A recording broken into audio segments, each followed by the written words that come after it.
Hi, welcome to Real Magic Review. Where's my chat? There's my chat. There's me. I've got many windows open in front of me now. Hello, how are you? Welcome. If you're watching this, well, obviously if you're watching it, but if you're watching it now, there's not going to be many people now because I did this last minute. This was unplanned. I do a few of these videos where I kind of decide, let me take them off.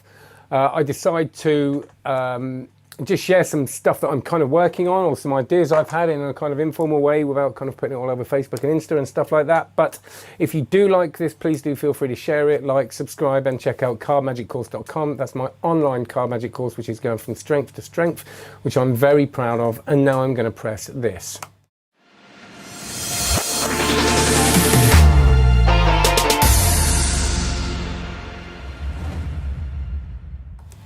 And thank you, Marion. I love it when you're live. Yeah, it's nice, isn't it? It's nice to just, I used to get so in a sort of pickle about this stuff and have to get it all perfect. And sometimes when you just got something to say in the moment, it's nice to just grab your phone and be able to do this, and how lucky we are. Hey, Dave, nice to see you. It's been way too long, man. Dave Anick is just a great performer. If you check out his stuff. And I'm so sorry, Dave, you sent me a piece of writing a while ago, which I just completely went out of my head. So I do apologise. And KDR Magic, you are great, dude. Thank you. This is exactly what I need to hear in the middle of a lockdown in tier 3 in the UK. I need to hear that I'm great. That's it. Great. Let's just do that, shall we? Let's just celebrate. No. So here's the thing. Hey, Pete, how you doing, man? Well, what a star-studded cast we've got here today. Not me, of course. So I just did a Zoom show, okay, and I did a kids party. And I don't do kids' parties. I was super nervous, man. And I didn't want to, it was an older kid. It was a kid's 10 years old. It's quite a mature 10-year-old. And I didn't want to I can't do the kiddie tricks, and sort of a lot of the card stuff's going to get a bit boring for him. It's 4 o'clock, it was a party. He's going to be I've literally stopped doing it. They're all kind of restless. So I just was trying to think of what tricks were really going to work. And I've just, a couple of things that I kind of thought of last minute that were really, really good that I'll share with you. Hey, I hope India's all right at the moment, mate. Sivanshu, God, that's awful, isn't it? I'm sorry, I'm English. My pronunciation of Sivanshu, obviously you probably don't say like that, but I made the effort at least and failed miserably. So this is what I did that I thought went down really well. A couple of things were a bit, okay, my timing was a little bit out. Tricks that I've got out. So this is the cartoon, right? And it's the first cartoon that I bought. And you can tell it's a really old one because the pack's really knackered. Hey, Paul. Hey, Gid. How you doing? The pack's really knackered, but it's a riderback bicycle cartoon, which I don't think you can get anymore. Maybe you can now, but I know for a while you couldn't. Hey, Paul. So, and this works really well for just sort of being slightly ironic, because the kid isn't a really young kid. So, and I had this running joke saying that, if the trick goes wrong, it's not my fault, it's his fault. And then we had another trick where there was another thing. So I thought cartoon was a really nice thing to do. The only thing I got was the angle slightly wrong. I had to really come up and sort of, do the thing here. But it worked really well as a kind of semi-opener trick. And it had novelty, and the adults therefore it was really cute. So this isn't my idea. I think Azzy Wynn said that things like cartoon are quite good. So I'm just going to tell you what worked for me in a kind of way, because it wasn't a super, super, super polished show. So that is worth getting out of your drawer if you've got it. The other thing I did was a BM Magic thing. I'm not going to go through the whole thing of how that works, but what I did is I had these cards. I had them spread out, and it was the opening thing that I did. And that was spelling the kid's name. And then I said, I've got all these white cards and they've all got the letters that spell your name next to them. And I want to see if you're psychic and you can control me in any way. And that's how we did it. And it was kind of another running gag was, again, if you get it wrong, it's your fault, it's not mine, etc. And that was really, really nice. And then you turn them over at the end and it spells out Oscar under the name Oscar. So it's the same as matching the ESP symbols, but in matching the kid's name, which was quite a cool thing. And that was a really nice opener, and it gave me some sort of time to chat and make a joke out of it and be, again, kind of ironic. The coins across that I do works really well. Any kind of standard, I don't mean standard in a bad way, but coin vanishes, reproductions. I did the kind of Rick Merrill thing where you do the pen and the coin and the pen comes back, and etc.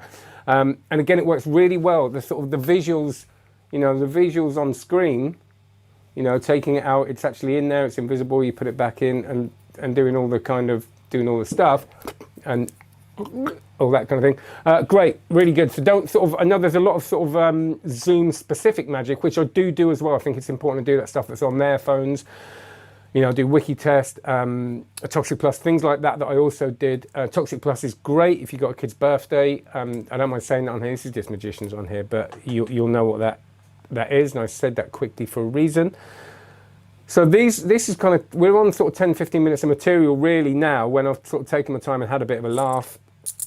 There was a thing that I did where I had a Rubik's Cube and mystery blocks. So if you don't know what mystery blocks is, I did a review on it. It's a destination box. And the lovely thing is you show it empty, you can build it. And I had this thing, you know, this kid had got a phone for his birthday. And I was like, oh, this is what I got for my 10th birthday, Rubik's Cube and this rubbish. And I just sort of built it in front of him and then did the mystery blocks routine, which is really nice because you can use the angles. You can kind of keep everything on screen, so the box is on screen all the time, but I've got a wider shot that's a webcam angle that you can show it empty, and then it takes all the kind of heat, you know, and you take the thing and put it on there, and then you go back in, and then if I undo it now, there's the card in there. So it's a destination box. But made out of Lego. Again, good for a 10-year-old, they can relate to it, but you're not going, oh, you're 10, you like Lego, don't you? Again, there's a bit of an irony to it. And then, obviously, I know I just did a throwaway thing because I was too scared to do the stuff I kind of half been working on, which I said but there's no point in having this because I can solve it quite quickly, etc.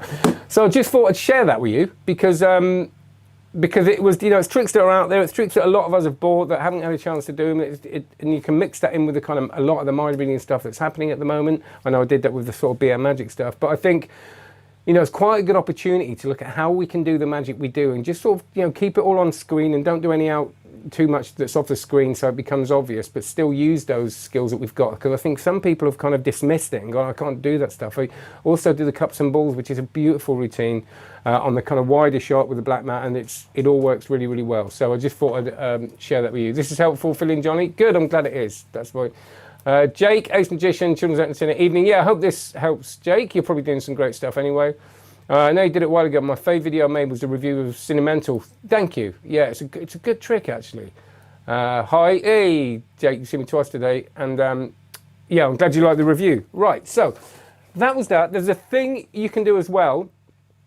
Tomorrow I'm interviewing Andy Gladwin from Vanishing, and he's got his new book, The Boy Who Cried Magic. We're recording the review. So if you have any questions for Andy, I might do a little separate 2-minute video saying put your questions below in a minute. I might just, if I can, I might not, or maybe tomorrow morning. But if you've got any questions for Andy Gladwin, I'll pick a few out and ask him. So pop them below. Or importantly, actually, don't. Yeah, I know, Magic Jake, good seeing it. Don't put them on here. I'm going to stop this. When this is up, there'll be comments below because I'm not sure I can go back and see this. So if you've got any questions for Andy Gladwin, put them in the comments. Once this is posted and it's up there permanently, that'd be great. But for now, please, oh, I'm talking quickly, aren't I? Please like, subscribe, check out cardmagiccourse.com. I'm so proud of this. This is a real legacy thing. It's not a kind of thing I've thrown together. This is years in the making. So please check that out. Any questions for Andy, put them in the comments when this goes live. And I hope that's been helpful. I just thought I'd share that with you. And anything you wanted me to do a video on, any other questions, I know I might have missed some in the past, but do kind of remind me, feel free to remind me, and I'll do more of these kind of impromptu live videos again soon. But listen, stay safe, everybody. Have a brilliant one. There'll be an awkward moment then when I faff around and sort of find the bit where I stop it, but I might I'll put the little logo bit on. That'd be good, wouldn't it? All right, so have a good one. Take care. There it is. Flawless. Bye.